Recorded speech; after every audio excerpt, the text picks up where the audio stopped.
அடேங்கொய்யால நம்ம லக்னோ மண்ணுல ஏதோ கோளாறு பாஸ். இல்லன்னா நம்ம டெல்லி பசங்க ரத்தத்திலேயே வெறித்தனமா.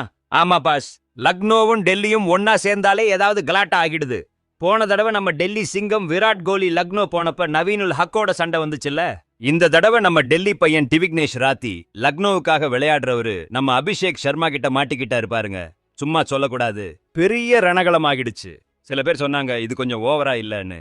ஆமா பாஸ், அபிஷேக் சர்மான்னா சும்மாவா? பட்டாசு வெடிக்கிற மாதிரி அடிச்சு நொறுக்கிடுவாரு. ஒரே ஓவர்ல நம்ம ரவி பிஷ்ணோய போட்டு தாக்கி 26 ரன் எடுத்தாருன்னா பாத்துக்கோங்க. 4 பவுண்டரி அடிச்சான் பாருங்க அந்த பையன். வேற லெவல் மனுஷன்யா நம்ம அபிஷேக் சர்மா. ஆனா அந்த தடதடன்னு அடிச்சுக்கிட்டு இருந்த அபிஷேக் சர்மாவோட விக்கெட்டை நம்ம டிவிக்னேஷ் எடுத்தாரு பாருங்க. அப்போதான் ஆரம்பிச்சது கச்சேரி. டிவிக்னேஷ் ஏதோ சைக பண்ணாரு, போயிடு இல்லன்னா வெளியே போன்னு. ஏதோ இன்அப்ராப்ரியேட்டா பண்ணிட்டாரு. அது கொஞ்சம் தப்பாயிடுச்சுல்ல பாஸ். நம்ம அபிஷேக் பார்த்தாரு, ஏய் நாங்க தானே ரன் அடிச்சோம், 20 பால்ல 59 அடிச்சிருக்கோம். எங்களையே போன்னு சொல்றியா? நாங்க என்ன 20 பால்ல 16 அடிச்சிட்டு போற மாதிரியா? நம்ம அபிஷேக் திரும்பி வந்து ரணகலம் பண்ணிட்டாரு. ஆமா பாஸ், 2 பக்கமும் அம்பையர்ஸ் வந்துட்டாங்க, பிளேயர்ஸ் வந்துட்டாங்க. பார்த்தவங்க எல்லாம் சொன்னாங்க இது நல்லா இல்ல, இப்படி பண்ணிருக்க கூடாதுன்னு. ஒருத்தர் நம்ம அபிஷேக் இன்டர்நேஷனல் பிளேயர், இன்னொருத்தர் டிவிக்னேஷ் இப்பதான் ஆரம்பிக்கிறாரு. அதுவும் 2 பேரும் இந்தியன் பிளேயர்ஸ் பாஸ். எதுக்கு இவ்வளவு சண்டை? ஆனா நம்ம அபிஷேக் பண்ணின ரிப்ளையும் கொஞ்சம் ஓவரா தான் இருந்துச்சு. அவர் என்னமோ அந்த பையனோட கொண்டைய பிடிச்சு தரையில அடிச்சு கொல்ல போற மாதிரி சைகை பண்ணினாரு. இப்படி பண்ணினாரு. அது என்னன்னு சரியா புரியல பாஸ். உங்களுக்கு புரிஞ்சா கமெண்ட்ல சொல்லுங்க. இப்படித்தான் பாஸ் நடந்துச்சு முதல்ல அது. அப்புறம் இதுன்னு ஒரே கலேபரமா இருந்துச்சு. நிறைய பிளேயர்ஸ் நடுவுல வந்துட்டாங்க. பெரிய கூத்தாயிடுச்சு பாக்குறதுக்கு. டிவிக்னேஷ் ராத்திக்கும் அபிஷேக் சர்மாவுக்கும் நடந்த சண்டை இப்போ சோசியல் மீடியால பயங்கர ட்ரெண்டிங். இப்போ கேள்வி என்னன்னா, யார் முதல்ல ஆரம்பிச்சாங்க? டிவிக்னேஷ் ராத்தி நார்மலா செலிப்ரேட் பண்ணது ஓவரா, இல்ல நம்ம அபிஷேக் திரும்பி வந்து கொண்டைய பிடிச்சு அடிப்பேன்னு சொன்னது ஓவரா? சில பேர் சொல்றாங்க டிவிக்னேஷ் ராத்தி பண்றது சரிதான், பவுலர்னா கொஞ்சம் அக்ரெசிவா இருக்கணும், அவரு இஷ்டத்துக்கு பண்றாருன்னு.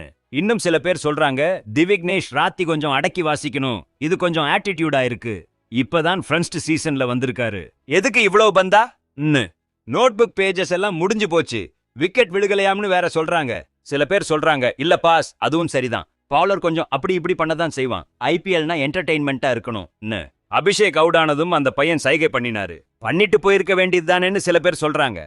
இன்னும் சில பேர் சொல்றாங்க இல்ல பாஸ், இதெல்லாம் கொஞ்சம் கண்ட்ரோல் பண்ணணும், இப்போ அபராதம் போடுவாங்க, 1-2 மேட்ச் ஸ்பெண்ட் பண்ணுவாங்க, அப்போதான் புத்தி வரும், இந்த மாதிரி பண்றது போக போக அதிகமாகும். ஆனா நம்ம டிவிக்னேஷ் பாய் கணக்கு கொஞ்சம் தப்பா தான் இருக்கு. 30 லட்சம் ரூபாய்க்கு வந்தாரு, 2 மேட்ச்ல அபராதம் வந்துருச்சு, இதுலயும் வந்துரும் போல.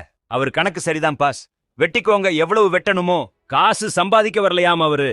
இப்போதைக்கு டிவிக்னேஷ் பாய் நிலைமை எப்படி இருக்குன்னா, தப்பு யார் பண்ணாலும் திட்டு மட்டும் டிவிக்னேஷ் பாய்க்கு தான் விழும் போல. ஒரு ஈஸியான கேள்விக்கு பதில் சொல்லி நம்ம சிஎஸ்கே ஆர்ஆர் ஜெயிக்குமான்னு மட்டும் சொல்லுங்க. 20 பால்ல அடிச்சு நொறுக்கிட்டாரு பாஸ். அபிஷேக் சர்மா கிட்ட தெம்பு இருக்கு பாஸ். தெம்பு நம்ம டிவிக்னேஷ் ராத்தி கிட்டயும் இருக்கு.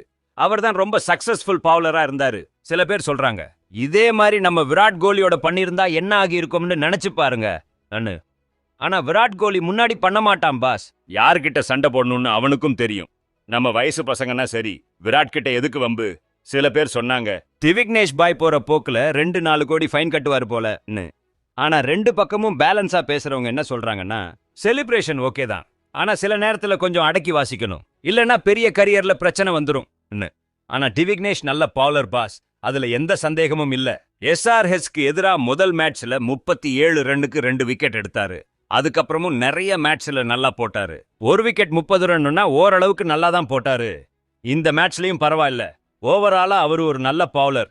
அபிஷேக் சர்மான்னா சும்மாவா, வேற லெவல் பேட்ஸ்மேன். 16 பால்ல அரை சதம், 18ல அரை சதம், 19ல அரை சதம். அந்த பையனை அடிச்சுக்க ஆளே இல்ல. 4 பால்ல 4 பவுண்டரி அடிச்சான்னா அவர் வைரம் பாஸ். சண்டையும் போட மாட்டான். சில பேர் சொல்றாங்க அபிஷேக் பாய் இப்படி செலிப்ரேட் பண்ணா யாரும் எதுவும் சொல்றதில்ல, ஆனா டிவிக்னேஷ் பண்ணா மட்டும் எல்லாரும் திட்டுறாங்கன்னு. ஆனா எனக்கு என்ன தோணுதுன்னா, அந்த சைகைக்கு அப்புறம் தான் எல்லாரும் கோபப்பட்டாங்கன்னு நினைக்கிறேன். நீங்க சொல்லுங்க பாஸ், யார் சரி, யார் ரொம்ப தப்பு பண்ணது? சரி, இதையாவது சொல்லுங்க, யார் ரொம்ப தப்பு பண்ணது? கமெண்ட்ல சொல்லுங்க பாஸ்.